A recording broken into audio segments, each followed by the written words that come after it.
अध्याय बीमा लेखन अंडरराइटिंग के इस अगले वीडियो में हम गैर चिकित्सकीय बीमा लेखन में रेटिंग के कारक के बारे में जानेंगे।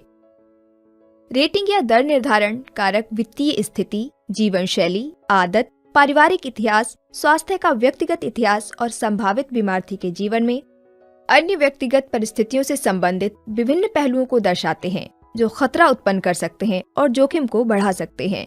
बीमा लेखन में इन खतरों और इनके संभावित प्रभाव की पहचान करना और तदनुसार जोखिम को वर्गीकृत करना शामिल है। बीमा लेखन में रेटिंग के कारक हैं महिला बीमा, नाबालिग, बड़ी बीमा राशियां, आयु, नैतिक खतरा, व्यवसाय और आदतें। चलिए इनके बारे में एक एक करके चर्चा करें। महिला जीवन के लिए अंडरराइटिंग मानदंड पुरुष के जीवन से अलग हैं। इसलिए महिला समुदाय को क्लॉज के साथ स्वीकार किया जाता है, जबकि पुरुषों के मामले में ऐसा नहीं होता है। महिलाओं की बीमा योग्यता बीमा की जरूरत और प्रीमियमों का भुगतान करने की क्षमता से नियंत्रित होती है। महिलाओं को नैतिक खतरे के संबंध में कुछ समस्याओं का सामना करना पड़ सकता है। वह है अधिक गर्भावस्था संबंधित मौतों, खासकर दूर दराज के क्षेत्रों में, घरेलू हिंसा के कारण मृत्यु, धोखाधड़ी का रिकॉर्ड। नाबालिगों के लिए बीमा पर विचार करते समय आमतौर पर 3 शर्तों की मांग की जाएगी। पहली, क्या उनके पास एक अच्छी तरह से विकसित शारीरिक ढांचा है? शारीरिक ढांचे का खराब विकास कुपोषण या अन्य स्वास्थ्य समस्याओं का एक परिणाम हो सकता है जो गंभीर जोखिमों को जन्म देते हैं। दूसरी, उचित पारिवारिक इतिहास और व्यक्तिगत इतिहास। अगर यहाँ प्रतिकूल संकेतक हैं तो ये जोखिम को जन्म दे सकते हैं। तीसरी, क्या परिवार पर्याप्त रूप से बीमित है? नाबालिगों का बीमा करने की प्रथा आमतौर पर बीमा की संस्कृति वाले परिवारों द्वारा अपनाई जाती है। इसलिए एक ऐसे बच्चे के जीवन पर कोई प्रस्ताव प्राप्त होने पर सतर्क रहने की जरूरत होगी जहां माता पिता बीमित नहीं हैं। बीमा लेखक को यह पता लगाने की जरूरत होगी कि माता पिता का इस तरह का बीमा क्यों नहीं लिया गया है। यदि बीमा की राशि प्रस्तावित बीमा धारक की वार्षिक आय के सापेक्ष बहुत बड़ी है तो बीमा लेखक को सावधान रहने की जरूरत है। आमतौर पर बीमा राशि व्यक्ति की वार्षिक आय का लगभग 10 से 12 गुना माना जा सकता है। अगर अनुपात इससे बहुत अधिक है तो यह बीमा कंपनी के विरुद्ध चयन की संभावना को जन्म देती है।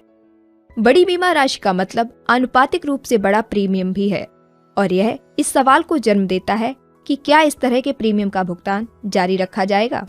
इसलिए आमतौर पर बीमा की राशि को सीमित करना विवेकपूर्ण होगा ताकि देय प्रीमियम, मान लीजिए कि व्यक्ति की वार्षिक आय का अधिकतम 1/3 हो सके। मृत्यु जोखिम का उम्र के साथ निकट का संबंध होता है। बीमा लेखक को अधिक उम्र के लोगों के लिए बीमा पर विचार करते समय सावधान रहने की जरूरत है।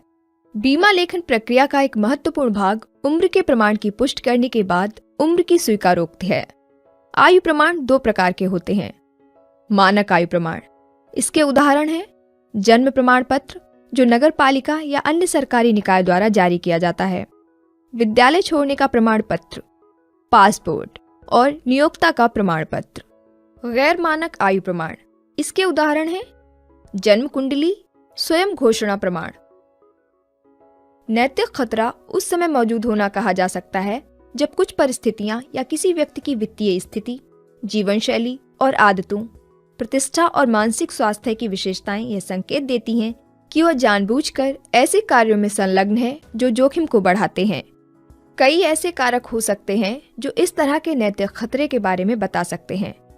पहला मामला है जब कोई प्रस्ताव प्रस्तावित बीमार्थी के निवास स्थान से काफी दूर स्थित किसी शाखा में प्रस्तुत किया जाता है। दूसरा मामला है जब चिकित्सा परीक्षण अन्यत्र किया जाता है जबकि योग्य चिकित्सा परीक्षक व्यक्ति के निवास स्थान के पास उपलब्ध ही है। एक तीसरा मामला वह है जब कोई प्रस्ताव स्पष्ट बीमा योग्य हित नहीं रखने वाले किसी अन्य व्यक्ति के जीवन पर किया जाता है या जब नामिती प्रस्तावित जीवन का कोई निकटवर्ती आश्रित नहीं है। ऐसे प्रत्येक मामले में एक पूछताछ की जा सकती है। अंत में जब एजेंट का जीवन बीमित व्यक्ति से संबंध एजेंसी प्रबंधक अधिकारी जैसे किसी शाखा अधिकारी से नैतिक खतरा रिपोर्ट की मांग की जा सकती है। व्यावसायिक जोखिम निम्नलिखित 3 स्रोतों में से किसी एक से उत्पन्न हो सकते हैं। पहला है दुर्घटना जोखिम।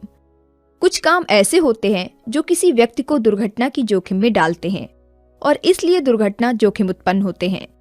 इस श्रेणी में अनेक प्रकार के काम आते हैं, जैसे सर्कस के कलाकार, मचान पर काम करने वाले कर्मी इत्यादि। दूसरा है स्वास्थ्य जोखिम। उस स्थिति में उत्पन्न होते हैं जब कार्यों की प्रकृति इस प्रकार की है जो चिकित्सकीय दुर्बलता की संभावना को जन्म देते हैं।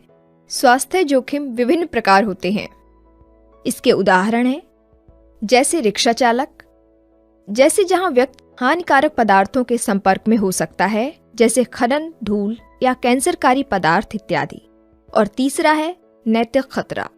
उस स्थिति में उत्पन्न हो सकता है जब किसी कार्य में आपराधिक तत्वों या नशीली दवाओं और शराब से निकटता होती है या इनकी ओर झुकाव रहता है। इसके उदाहरण में नाइट क्लब का कोई डांसर या शराब के बार में शराब परोसने वाला व्यक्ति या आपराधिक लिंक होने के लिए संदिग्ध किसी कारोबारी का अंगरक्षक शामिल है। जहां कहीं भी व्यवसाय खतरनाक सूचीबद्ध कार्यों की श्रेणियों में आता है, बीमा के आवेदक को आमतौर पर एक व्यावसायिक प्रश्नावली भरना आवश्यक होता है, जिसमें कार्य, इसमें शामिल कर्तव्यों और जोखिमों के विशेष विवरण की मांग की जाती है। जीवन शैली और आदतें ऐसी शर्तें हैं जो व्यक्तिगत लक्षणों की एक व्यापक श्रेणी को कवर करती हैं। इसके विशेष रूप से 3 लक्षण महत्वपूर्ण हैं। वह हैं धूम्रपान और तंबाकू का प्रयोग, शराब का प्रयोग और मादक द्रव्यों का दुरुपयोग। आमतौर पर एजेंट की गोपनीय रिपोर्ट और नैतिक जोखिम की रिपोर्टों में इस बात का उल्लेख होने की अपेक्षा की जाती है कि क्या इनमें से कोई भी लक्षण व्यक्ति की जीवन शैली में मौजूद हैं जो जोखिम के दायरे में होने का संकेत देते हैं। धन्यवाद।